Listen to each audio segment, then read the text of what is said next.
तेजस्वी, सूर्य में तेजस्विता, कष्टदेवहितम पुरुषता, मेरे जितनी ज्ञान, तेजस्विता, बल, बुद्धि, साहस, ताकत, पौरुष, यौवनता, सौंदर्यता, सूर्य के समान कोई सौंदर्य नहीं, सूर्य के समान तेजस्वी नहीं, सूर्य के समान एकदम प्रचंड नहीं, सूर्य के समान ज्ञानवान नहीं, सूर्य के ऐसा कोई देवता नहीं, सूर्य के समान प्रत्यक्ष देवता नहीं। बाकी देवता दिखाई दे या नहीं दे, या देवता तो प्रत्यक्ष आपको रोज दिखाई देता ही है। और उसकी पूरी तेजस्विता को धारण करने, उस धारण करने के लिए कुछ एक्टिविटी है, उस एक्टिविटी को मंत्र कहते हैं। और वो मंत्र जहां तक सबसे बोलो तो शायद पृथ्वी पर 3 या 4 लोगों को ज्ञात होता है कि उसकी तेजस्विता को स्वीकार कर सके, ग्रहण कर सके और फिर बांट सके। यह तो शायद 1-2 लोगों को मालूम होगा, बहुत लोगों को मालूम होगा भी नहीं, संभव ही नहीं है, मालूम ही नहीं क्या होता है। इसलिए उसकी पूरी तेजस्विता को आप में बांटने के लिए मैंने आपको बुलाया है, बाकी आपसे मेरा और कोई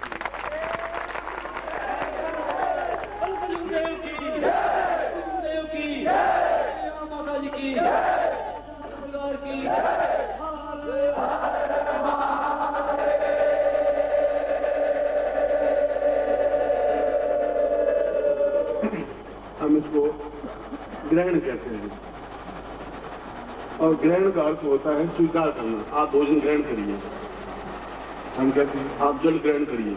तो ग्रहण शब्द तो बहुत ज्यादा मधुर है कि आप पुष्पों का हार ग्रहण करिए, देवता हे गुरुदेव आप मेरे फूलों का हार ग्रहण करिए, स्वीकार करिए। तो ग्रहण अपने आप में गंदा शब्द नहीं है।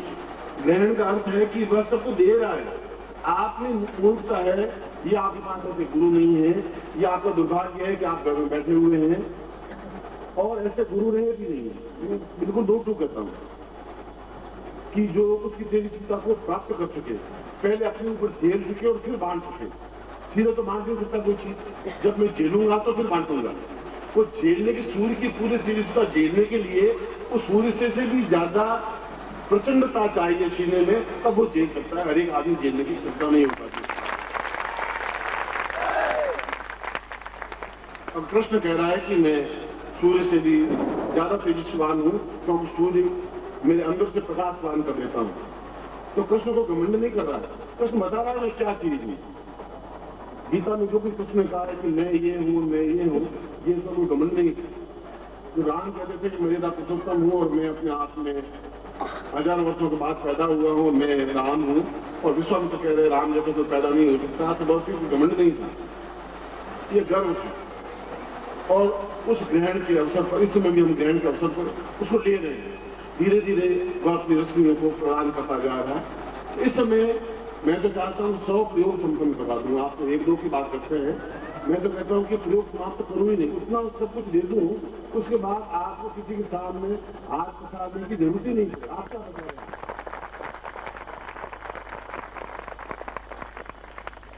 और सबसे ज्यादा दुख अगर मुझे तब होता है कि मेरा शिष्य जब हाथ पसारता है रोग मुक्ति के लिए या धन के लिए, तब मन में वेदना होती है कि तुम कैसा गुरु है, फिर तुम गुरु क्यों बने। गुरु बनेंगे तो फिर शिष्य को अपने आप में अद्भुत अद्वितीय बना दीजिए। ऐसा बनाइए कि लोग देखें कि ये कोई चीज है। आप गुरु से कह सके कि मैं कुछ हूँ, पर्सनलिटी हूँ, मैं अपने आप में नहीं हूँ, ये चीज बनने की क्षमता प्रत्येक में प्राप्त नहीं हो पाती।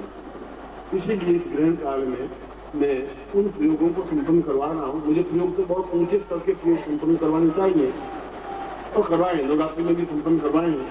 और देखा होगा कि मैंने अधिकतर सिद्धाश्रम से संबंधित प्रयोग संपन्न करवाए। एक प्रयोग को पहले भी करवाया, उसके बाद फिर करवाया, चौथी बार भी करवाया, 5वीं बार भी करवाया। मैं कुर्ते को तब तक धोता रहूंगा तो बिल्कुल सफेद जख्मी हो जाएगा। आपका हृदय, आपका शरीर, आपका इतना मेल भरा हुआ है, इतने जन्मों के पास है, आपकी पत्नी का पाप आपके पास है, आपके पुत्रों का है, आपके परिवार का है, आपके संबंधियों का है, पिछले जीवन का है, ये सब पाप है, सब आप भुगत रहे हैं, रोग से, ऋण से, कष्ट से, पीड़ा से। और मैं हर बार उसमें से काफी कुछ कम करने की कोशिश करता हूँ। उतनी हो पाती है जितनी आप मुझे श्रद्धा रखते हैं। कम श्रद्धा रखते हैं कम हो पाती है, ज्यादा श्रद्धा रखते हैं तो ज्यादा हो पाती है। जब गुरु तुमसे मिल गए और फिर तुम अलग जिंदा रह गए तो तुम शिष्य बन भी नहीं सकते, कुछ नहीं हो सकता। शिष्य गुरु से अलग हो ही नहीं सकता।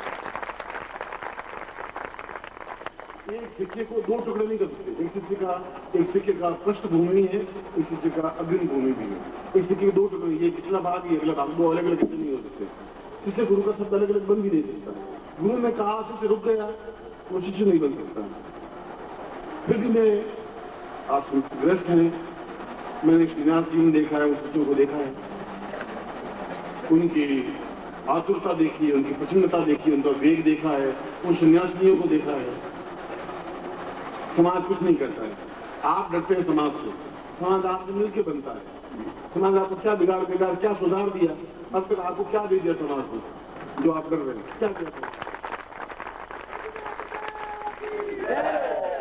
समाज का मतलब है जो आज है वो हमारा है, तो समाज कहते हैं। जो आज कर लिया वो समाज है, जो कर लिया तो कर लिया, देखा जाएगा समाज का नाम कर लेना, निकाल दो घर से निकाल दो। आज हिंदुस्तान से बाहर निकाल नहीं सकते, फांसी दे नहीं सकते, फिर से चिंता ही नहीं है, कोई बात नहीं। दो बात है, कोई नर्सिंग राज भी नहीं कर सकते।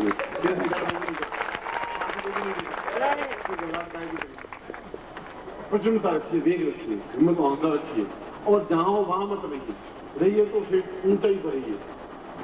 समाज का मतलब यही है। तुम डरते हो समाज क्या कहेगा, वो क्या कहेगा, वो क्या कहेगा। पत्नी पुत्र मिलकर समाज नहीं बनता है। ये एक परिभाषा बना दी है, ये समाज से समाज कहते हैं। समाज का मतलब है आप क्या है, आज आप क्या है, आज आप जो कुछ है वह समाज है। बस जब आज है तो कल भी वापस आज ही बन जाएगा। आज जिसको हम कल कहते हैं तो कल फिर आज बन जाएगा। इससे आज खत्म होता ही नहीं है। पिछला जीवन खत्म हो सकता है, आज जो शब्द है वो खत्म नहीं हो सकता। तो जो कल सुबह सूर्य उगेगा फिर आज का दिन बहुत अच्छा है, फिर आज बन जाएगा। परसों का सूर्य उगेगा फिर आज बन जाएगा। इस ग्रहण काल में उन प्रयोगों को संपन्न करवा देता हूँ, और ये सारे प्रयोग कैसे में संग्रहित हैं। मैं चाहता हूँ कि कैसे बने, मन की इच्छा तो है, मगर या तो गुरु की इच्छा नहीं है, या कुछ संकेत नहीं है, या मगर जरूर कुछ होगा। वो जो कुछ कर रहा होगा कुछ अच्छा ही कर रहा होगा, क्योंकि इतनी उच्च कोटि की विद्याएं अगर लोप हो जाएंगी तो उसके बाद में भारतवर्ष जैसी कोई चीज नहीं रह पाएगी। एक जिसको डांस रह जाएगा, और ऐसे घटिया जीवन में हम एडजस्ट नहीं हो पाएंगे। और आने वाली पीढ़ी जिसको मिकी शताब्दी कहते हैं, तो निश्चित रूप से जब आज उस वैज्ञानिक सिखा रहे हैं कि अभी आज आपने पढ़ा हो न्यूयॉर्क टाइम्स, उस न्यूयॉर्क टाइम्स में कहता है कि हमने यहाँ पर हिंदुओं की मूर्तियां देखी हैं और वो नेत्र फड़फड़ा रहे हैं। We don't imagine how it possible. हम आश्चर्यचकित हैं कि आंखें कैसे फड़फड़ा रहे। तुम सोचा कोई स्विच लगा होगा, कोई मशीन लगी होगी, क्या लगा होगा, मगर कोई मशीन लगी नहीं है। मगर आज न्यूयॉर्क टाइम्स से पढ़े तो 80 पेज का आता है, कुछ बात पढ़ा, और न्यूयॉर्क टाइम्स में ये लिखा है, हेडलाइन है, हिंदुओं की जो मूर्तियां हैं, हिंदुओं के घरों में आंखें फड़फड़ाती हैं, वैज्ञानिक जाके देखी है और देख के बाहर आंखें फड़फड़ाते हैं, और वे मूर्ति पीतल की है, तांबे की है, लोहे की है। We can't imagine, it is not a science, I can't understand. हम समझ नहीं पा रहे हैं क्या हो रहा है।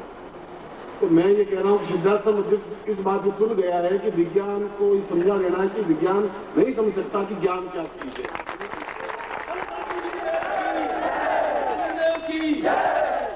अगले 4 साल नहीं करना है।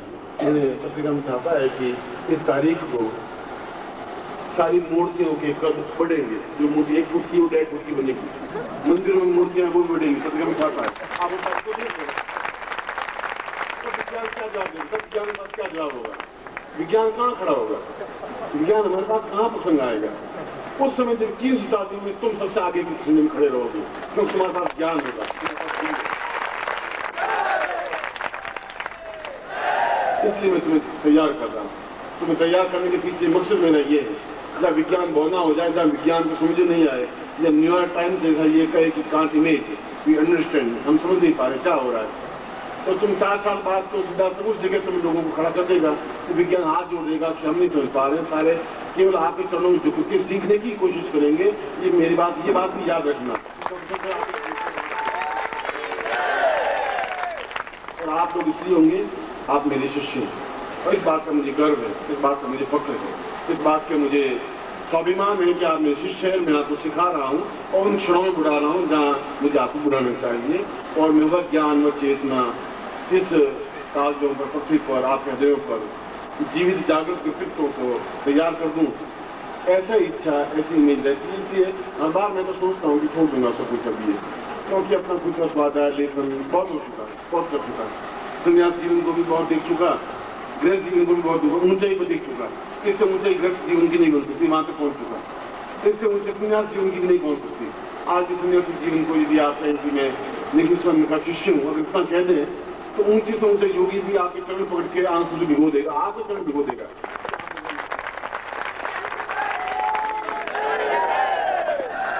आप इस चीज को नहीं समझ पा रहे हैं।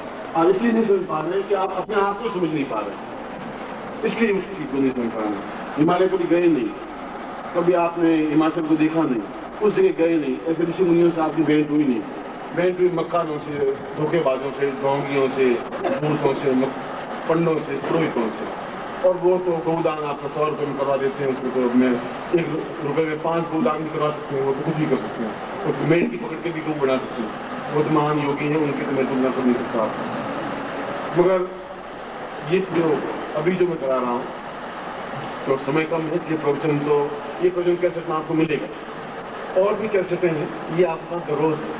इसलिए कोई मेरी कैसेट है, मुझे तो कुछ जरूरत है ही नहीं। मैं तो यूँ भी जब निश्चय ये किया है कि मुझे केवल अगला क्या जीवन किस प्रकार से बिताना, आप देखते रहेंगे। मुझे ऐसा भौतिकता की न पहले कोई इच्छा थी, न मध्यकाल में, न आज इच्छा है। न ड्राइंग रूम में कोई अच्छा लगता है, न कोई कूलर में एसी में अच्छा लगता है। चट्टान पे आज मुझे सुला दे तो शायद ज़्यादा गहरी नींद आ पाएगी, और आपको यहाँ पर आराम से बैठे हैं। मैंने जो ज्ञान प्राप्त किया है वह तो कैसे प्राप्त किया है मैं जानता हूँ, मगर मुझे इस बात का गौरव है। और मैं क्या हूँ इस बात का भी आज आपको मालूम नहीं पड़ेगा भी नहीं, क्योंकि मोह और ब्रह्म दोनों में डिफरेंस है। जब माया आ जाएगी वहां ब्रह्म को पहचान नहीं पाओगे आप। जब कृष्ण अर्जुन समझ नहीं पाया कृष्ण को, कृष्ण चिल्लाता रहा तुम नहीं समझ पा रहे हो, मैं कौन, तुम्हारा साथी नहीं हूँ, मूर्ख हो, तुम्हारा घोड़े चलाने वाला मैं नहीं हूँ, मैं तुम्हारा मित्र भी नहीं हूँ।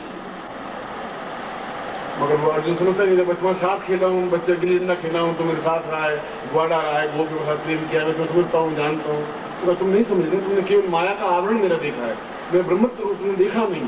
वो ओरिजिनल की मेरी वो है, ये तो केवल एक आवरण है, इसलिए कि लोग मेरे पीछे एकदम से गिरे नहीं। पूरे गीता का सार यही है। और जब 11 विराट रूप देखा तो अर्जुन को समझ में आया कि मैं कितना पागलता की इतने महापुरुष जगतवंदे गुरु को मैं केवल साथ ही समझ बैठा।